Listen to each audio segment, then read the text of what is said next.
Yo, what is up, you guys? So, last week was Spire Week, this week is A.N.A Week. So, I chose the A.N.A because it's really good synth. Everyone that I know that uses it really loves it. Great synth. So, the first thing we're going to do this week is just learn how to set up a bank or preset folder, because it's really important to always do that. So, the A.N.A is a really great synth, but the bank stuff is a little glitchy. So, if I try to change the bank off of factory to something else, it would crash Ableton. So I'll show you guys that later so you can see Ableton crash when I try to change this. But I'm going to show you an alternative way to kind of make yourself a bank or a preset folder. More accurately, it's a preset folder. So the alternative way to do that is just to leave the bank on factory, stick to categories, and just add in your own categories. So, you can see I've added in a few of my own categories.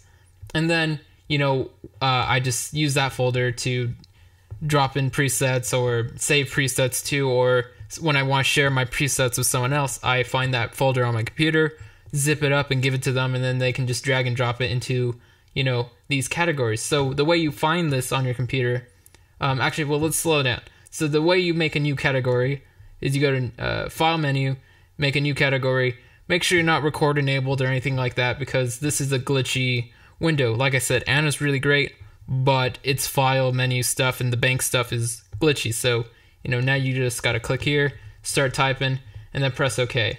And so, you might have to do that a few times because sometimes it won't let you write anything. But yeah, so once you have the category you want, go there, and then you can just go save as. And we're going to do that to find the location of the presets folder. So, for me on my computer, I already know that it's, under library, application support, Sonic Academy, presets, factory, case-aid, and then that's the folder. So if I want to share this with you guys, and I will, I would just put all these, I would find this folder on my computer, zip it up, give it to you guys, and then you guys got to find where that folder on your computer, and then just drag and drop those presets in there. And that's kind of the way you do it. So, let me do something real quick. So I'm gonna help you guys find this folder. So we're just gonna go here. Oh, not that. Let's go to here. Let me get rid of this from my favorites. So remove from sidebar, blah blah blah. And let's go back in Ableton and let's go to the A.N.A. So let's save as. And now we can see the whole path. So typically when you install this kind of stuff, it'll be under library, application support, Sonic Academy, A.N.A, presets, factory, and then yada yada yada. So if you can't find it under that because you're on PC and your file path will be different, that's why we do the save as, so we can track it down and find out where it is. So once you know where it is, then on your computer you can always save that location and make it a lot easier to find that folder. So now I'm going to go save as again. On my operating software, I have a favorites section, which is similar to places in Ableton. So, I can just drag the whole entire, I have to burp, the A.N.A folder right here to the side. And then, there it is, easy to find for me to extract stuff from there or add stuff to there. So when you're importing or exporting presets, you know where to get it from and how to make it show up inside of the A.N.A. So now if I go to category, let's say I added presets there to this folder. I go there and there we go.